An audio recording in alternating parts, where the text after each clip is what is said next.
Hi everyone, welcome back to session 11, Complex Schedules of Reinforcement. I'm going to go ahead and freeze the camera. Great, and I'll go ahead and get my pointer going here. There we go, and we'll get to a full screen. Okay. Now, before we actually get into complex schedules of reinforcement, I wanted to kind of recap a little bit about what we had learned from the previous session on schedules of reinforcement. Talk about two particular schedules again, ratio versus intervals. Recall on ratio schedules, fixed ratio or variable ratio, these are the kinds of schedules in which a certain number of responses are required in order to earn a reinforcer. Either those numbers are fixed or those numbers are going to be variable. Under response-based schedules in particular, there's a pretty simple rule of thumb. That is, the faster you respond, the faster you get reinforcement. In other words, on a fixed ratio of 50, the faster you could get through those 50 responses, the faster you're going to get reinforcement. Or if it's fixed ratio 100, the faster you get through those 100 responses, the faster you get through reinforcement. Under those conditions, we tend to see that the time between each response is extremely short. In other words, these kinds of schedules actually differentially reinforce short IRTs. In particular, you'll remember that an IRT could be fairly long, as I'm going to demonstrate here, between lever presses. Those IRTs are about 1 second apart. I could actually lower the rate of lever presses and it will result in longer IRTs. Let's take a look at an IRT of 3 seconds.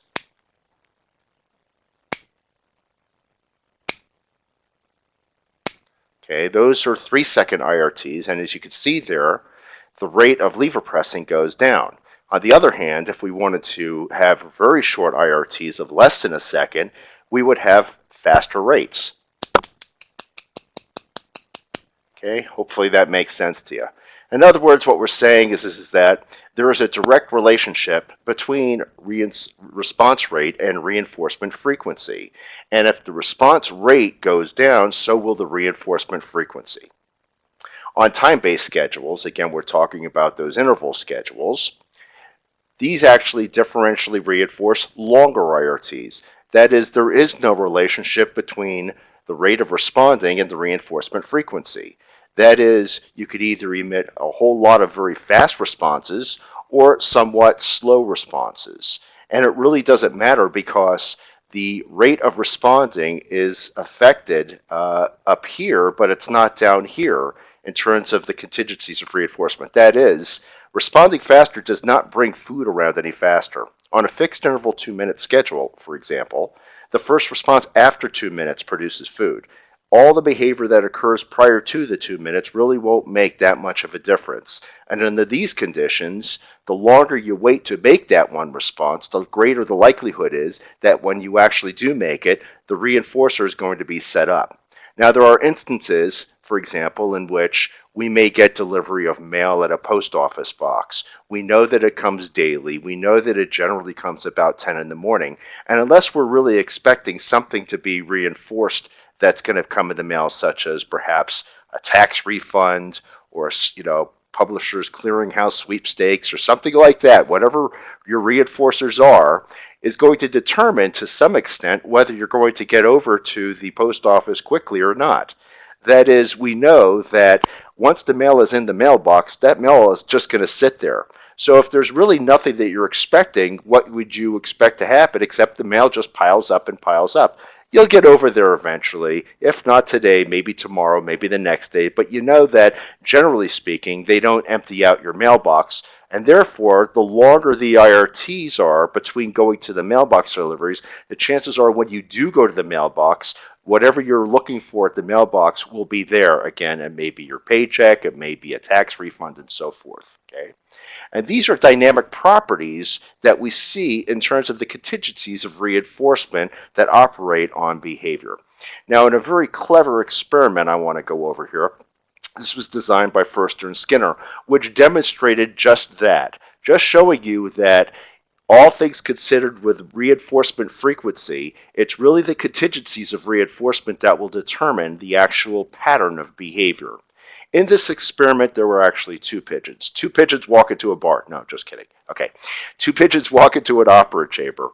Pigeon A, or bird A, is going to be on a variable interval schedule, and bird B is going to be on a variable interval schedule. Let me show you what the patterns would actually look like between these two birds. Pigeon A, Pigeon B.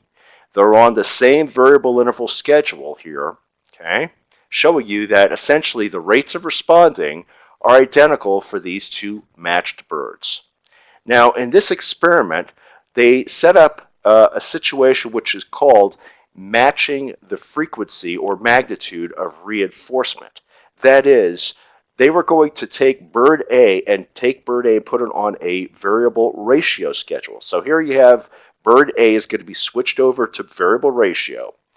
Bird B is still going to be on a variable interval, but the way this actually works is that as soon as bird A gets reinforced on his variable ratio schedule, the very first response by bird B will produce a reinforcer. That literally makes bird A's schedule variable ratio, and bird B's schedule is actually variable interval. However, you'll note here that bird B's reinforcement depends on bird A reinforcer. If bird A doesn't get a reinforcer, it doesn't matter how much pecking bird B does. Bird B will not get a reinforcer until bird A gets the reinforcer and sets it up for bird B. Hopefully that makes sense to you. The main thing to recognize here is that when bird A gets a reinforcer, bird B is going to get a reinforcer very, very quickly. That's what we mean by matching the frequency of reinforcement. In other words, bird A and bird B's reinforcers were literally spaced out identically in time because they were matched. Okay? And what you're going to see here is exactly what I mean by the IRT influence over behavior. Okay? This is what bird B's behavior looked like at the very beginning when bird A was getting reinforced on a variable ratio reinforcer. But after these sessions progressed, you could see here what happened to bird A's behavior. Variable ratio produced beautiful VR patterns of responding. But look what happened to bird B. Variable interval, and therefore a linear put into the figure is these instances in which there was the matched inter-reinforcement intervals. Okay, that virtually we have the same identical patterning of reinforcers that were delivered. Here there were three, approximately, come on arrow, there we go. There was three reinforcers. Here you could see E, the matching here of distribution of reinforcement. E, C, although there was a little bit longer of an inter-reinforcement interval here, you can see here essentially though that all frequency or magnitudes of reinforcers were matched between the two birds, which kind of shows you that there's no real magic in the actual reinforcer delivery, in the actual reinforcer that's gotten, in this case, pigeon brain. It's really the control that's exerted by the contingency of reinforcement. These kinds of reinforcers differentially, or schedules differentially reinforce short IRTs. These schedules here differentially reinforce long IRTs. The longer this pigeon waits, eventually pigeon A will get reinforced so that the next key peck by pigeon B will produce a reinforcer. That's what actually lowers the rate of responding. And you can clearly see here, this is at about 3 responses per second. This responder here is at about maybe 1 response a second. Okay? Very, very clever experiment showing you without a shadow of a doubt that it's really the contingencies of reinforcement that are responsible for the pattern, not necessarily the reinforcers themselves. Okay? So, here we see then again that we have differential rates of patterns of responses are generated by each bird. And that again is evidence of differential reinforcement of IRTs. So let's look closely then at a summary of schedule performance determinants. We have a couple of variables to consider. First of all, the inter-reinforcer time. And this is particularly true with fixed ratio schedules. When we increase the schedule value, that's going to lower the frequency of reinforcement. And that makes sense. If you're getting 1 reinforcer for emitting 10 responses in FR10, if I crank up the FR requirement to FR 500, it's going to lower the frequency of reinforcement because it's going to take more behavior out of you to produce that 1 reinforcer. But where do we actually see that lowering of rate of behavior? It's not necessarily in the run rate. Once the rat gets responding or the pigeon responds, they respond at a high rate. It's going to affect them at that pause time. That is, when you increase ratio requirement, you lower the frequency of reinforcement, not only because it takes longer to produce more reinforcement because you have to do more behavior, but also because you have longer pauses in between reinforcers. Okay? Secondly, we note here that we could differentially reinforce IRTs, and that's what these different schedules actually do. They are arranged to differentially reinforce short IRTs or long IRTs, and reinforcement frequencies can be matched, as you just saw in the first turn Skinner experiment, and yet you still have different patterns of responding, showing you that it's not the actual reinforcer itself, but the contingency of reinforcement that is responsible for generating these patterns. Most importantly, we have to focus on the probabilities of reinforcers. Fixed schedules generate post-reinforcement pauses, both on fixed interval and fixed ratio, whereas variable schedules generate that nice, steady, constant rate of responding with little or no post-reinforcement pauses. Okay? So, again, pauses on fixed schedules are a function of the fact that they have a lower probability of a reinforcer delivery right after getting reinforcement. Okay, and that should make sense. On an FR50, once you get a reinforcer, you will not see another reinforcer for another 50 responses. On a fixed ratio 100, once you get a reinforcer, you will not see another reinforcer for another 100 responses. So therefore, the probability of reinforcement right after getting a reinforcer on a fixed schedule drops instantly to 0, as it does on a fixed interval schedule. If you get a reinforcer on an FI 5 minutes, right after that fixed interval times out and you get your reinforcer, nothing's going to be happening for the next, well, at least 4 minutes and 59 seconds or whatever it is in the interval, okay? And therefore, it lowers the rate. All you have to do is make an adjustment and make it variable, which basically just simply changes the probability. That is, right after you get a reinforcer on a variable ratio schedule, it's not necessarily that you will get the next response or 2 responses will produce a reinforcer, but because that becomes part of the contingency and is part of the probability mix, it has an effect of essentially obliterating post-reinforcement pause. Okay? Now I want to point out a couple of things here. And this is extremely important, that these schedule analyses that we're providing here do provide the most parsimonious accounts of these descriptions of behaviors. Because of the absence of really analysis of these schedules, you'd be amazed at how people are describing why these patterns of behavior actually happen. And I want to point out a couple of things here. Okay? There is a tendency for us to start wanting to look at all human behavior and placing everybody on schedules of reinforcement. If I didn't mention this before, usually students come out of a class that I teach this schedules of reinforcement, and all of a sudden they're looking at the world around them. Everybody's on a schedule of reinforcement, and they go home trying to figure out everything. Okay, that person's on a schedule. What's their schedule? The person behind the light in the traffic behind me, they're on some sort of schedule. What could be their schedule reinforcement? I want to point out that human activity is extremely complex, which is why we're going to talk a little bit more about complex schedules shortly. But we have to recognize the fact that human behavior is much more complex and that simple schedules, as I'm describing them here, are probably non-existent for the most part. And if they are schedules, they are influenced by a great many variables. History of reinforcement, as well as many, many other things.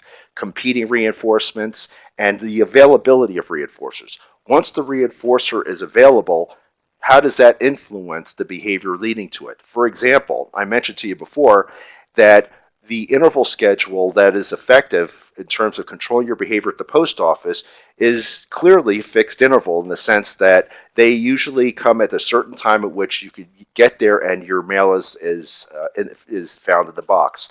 But whether you get there quickly or not, whether there's a lot of responses or not, depends on the contingencies of reinforcement and what might be in the post office box when you get there. Certainly, we know that there are fixed interval schedules that determine whether there's a high rate or a low rate of behavior.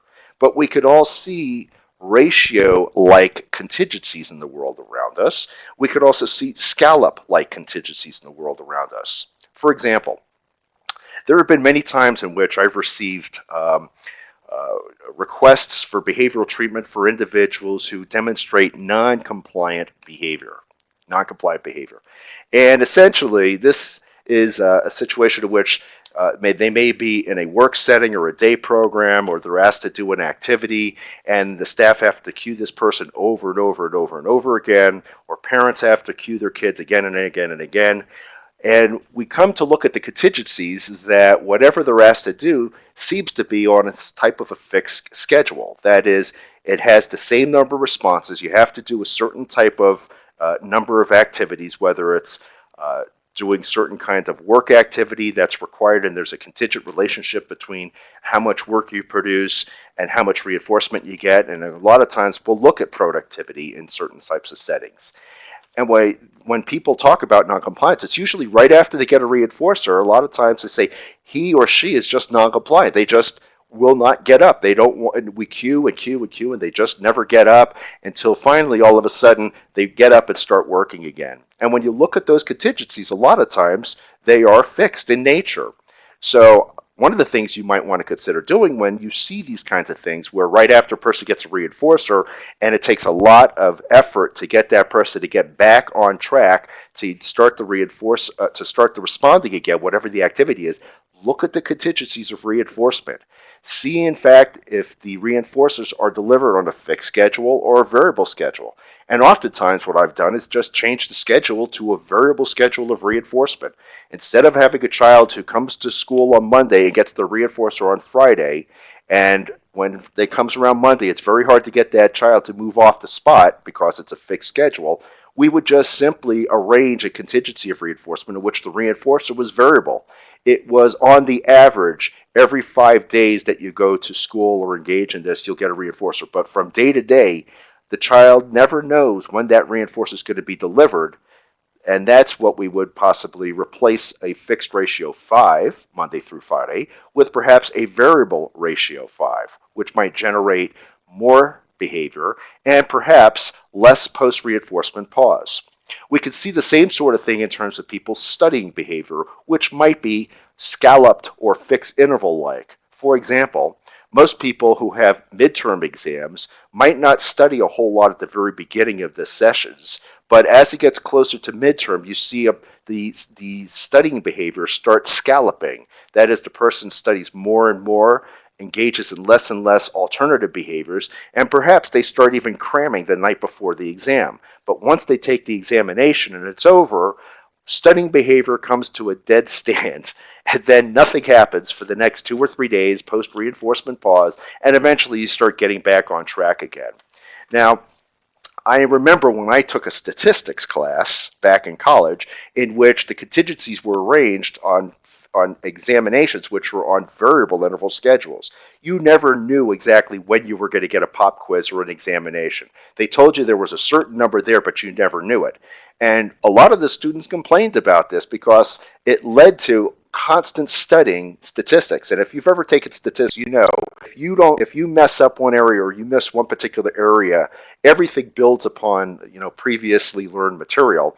You're going to be in big trouble. And in this situation, I was grateful that I was on a variable interval schedule of examinations, because if it were arranged on a fixed interval schedule, I'd probably be in big trouble in terms of studying statistics. So in this sense, it generated a great deal more consistent, constant rate of study behavior. So when we come down here and start looking at these schedule analyses involved in parsimonious accounts, we say that it's better to look at things in terms of probabilities of reinforcement, which determine these outcomes rather than more lay approaches. For example, we might look at these schedules and we could simply say that, well, why do we have a post-reinforcement pause here? Well, here's a situation of FR 65, here's FR 185. There's triple the amount of work requirement here, therefore there's a great deal more post-reinforcement fatigue. So simply calling this post-reinforcement pause simple fatigue internalizes the cause of the behavior. Again, this is one of many mentalistic behaviors or explanations of behavior that we see people do when they start looking at schedules. Isn't it much easier to talk about simple fatigue here? The more you work, the longer you're going to pause. Well, no, not exactly. That really does not account for the phenomenon. It is not simple fatigue because remember, look at what happens here when you go from FR65 to 185. Triple the amount of output increases the post-reinforcement pause. But look what happens when you go over here and now you're on VR 360. If this is fatigue, then in this situation, this should have led to, again, this is 185, this is 360 responses on the average for a reinforcer. As my mother used to say, they should be plotzing over here because of all the work that they're doing. And in fact, you're not getting it. If this is fatigue, then they should have more fatigue here because this is double the amount of work here than it is here. And yet, look what happens, no post-reinforcement pause. Again, a mentalistic explanation does not help you in any way. It's much easier to just simply describe what's going on here. You change the probability of reinforcement here to over here so that this is fixed, and now you go to variable. That's what accounts for the change of behavior. And you clearly see that over here when I showed you this in the last session, that when you go from fixed ratio to variable ratio, there's still roughly the amount of work here, but look what happens to post-reinforcement pause. It's gone. And the transition back shows you what happens when you go from variable ratio to fixed ratio. The only thing you know about that could account for these changes in behavior are simply changing the probability of reinforcement. And when you change the probability of reinforcement, not only do you have a change in behavior, you also have a change in what people say. Some people may say this is dull, this is tedious, this is surely boring. You're in a rut, you got to do the same thing again and again and again and again. But over here, the situation is constantly changing. And contingencies that are arranged on variable ratio are often described as constantly changing, something different every single day. Some people describe these contingencies as much more exciting. More thrills are involved over here versus the same old over here. And again, people are tempted to say that it's the feeling that is generated that gives rise to these patterns, but in fact, that's not true at all. The contingency of reinforcement is responsible for not only the change in the patterning, but also very much the change in people's verbal repertoires as they come to describe the contingencies of reinforcement under which they're operating. Under these conditions, which you would generate in a gambling situation, they would say this is an exciting situation. I never know when I'm going to get a reinforcer. And look right here, I got a string of reinforcers right here, and now I'm on a roll. You can see that right here. You see this burst of responding here. But over here, if you were to change these slot machines over to something which is much more mundane, you lose the excitement. You still might get the reinforcers, but they become a lot more predictable. That is, you get tired of it because there's no more excitement in it, even though you're getting the same amount of reinforcers. This is one of the reasons why video games are so addictive, because they're arranged in variable ratios. When they become more predictable, then people will still be able to win and score video games, but they're going to lose their interest because nothing ever changes. This is one of the real big addictions when you go online and you have other people playing online on video games at the same time you are. It's because more people involved actually introduces a new element of variability in the people who you're playing with. And again, you could see this behavior of people who are playing World of Warcraft and Dungeons and Dragons and all these other games. You can't get them off the computer. But over here, nobody ever really got addicted on a game like Pong, which was very predictable, which you knew that you were going to win. And once you got your skill level up to a certain level, there was no more room to actually get more reinforcer. There was no variability. And therefore, that's why we just simply don't play Pong anymore. Thank goodness. Well, this is a lot to say, and again, I did say this because I want you to understand much more about schedules of reinforcement. There's so much importance placed on reinforcer sampling and getting the reinforcers right and getting the alternative replacement behaviors right, but so little is done these days in looking at the generating schedule of reinforcement that is accountable for whatever happens when you introduce these reinforcement contingencies. We cannot lose sight of these things. Now, in the next couple slides, we won't go through all these, but I have provided for you complete descriptions of schedules of reinforcement so that if you're ever wanting to look these things up or you want to actually use these in your behavior programs, rather than struggling to figure out how to say it in just the proper way, I have given you here all of the definitions of the schedules of reinforcement that we typically use. Here are the response-based schedules, the time-based schedules, the IRT schedules. Again, more IRTs, the variable R bar. This again is the DRO. This is the variable DRO. These are things that we'll be talking about later on in the course. And these are some schedules that we'll be talking about shortly. Multiple schedules, mixed schedules, compound schedules. There are several of these here again. Chain, tandem, second order schedules. Again, these are here all the definitions so that as we start going through the course material, if you need to come back, print these out because these will be really handy as you come to start learning how to look at the differences between these various schedules of reinforcement. Concurrent schedules, a very complex schedule reinforcement. When we get to choice and preference, we're going to be talking a great deal about the concurrent schedules of reinforcement. We will be talking also about conjoint schedules when we get to the section on punishment and behavior reduction, in which when behavior is reinforced in the one hand, one KEPEC is produces reinforcement, but that KEPEC also produces punishment. What effect does that have on behavior when sometimes if you're reinforced versus reinforcement and punishment at the same time? Conjunctive schedule, we won't be talking about this, but I just threw that into the mix just so that you have a complete account of schedules. Okay. And I'm going to go over just quickly one type of schedule here because we're going to be going into multiple schedules when we talk about stimulus control. A multiple schedule is two or more schedules that are alternated, and each schedule has its own discriminative stimulus and reinforcer is delivered at the completion of each of these schedule components. And these are very handy types of tools to use when we study what's something called behavioral pharmacology. We might want to look at drug effects on behavior, in which we could actually generate two or three or more multiple schedule patterns of behavior in one animal, say a pigeon or a rat or a monkey or whatever, and give a particular drug and see the effect of one drug on a variety of patterns of responding. Okay? And here's how we would do this. This is a schedule multiple interval 15, multiple interval 4.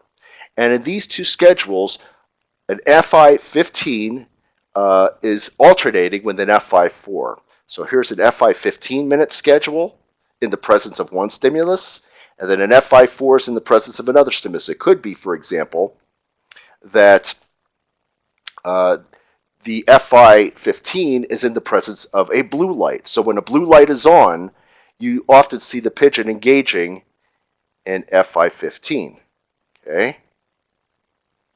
I speak 15. When it turns to another color, say red, we might see a change in pattern. You can see it right here when we go to an FI 4. This is really very easily seen here on this multiple schedule, FI 5-minute, and an FR performance, in which you see alternation between an FI scallop. There we go. Here's beautiful FR patterning, FI, FR, FI. And they randomly alternate. They don't simply alternate FR, FI. We'll maybe expose them to several FIs in a row, maybe followed by a few FRs and so forth. You can see here, here's an FR, followed by an FI, and then 3 FRs in a row, then an FI.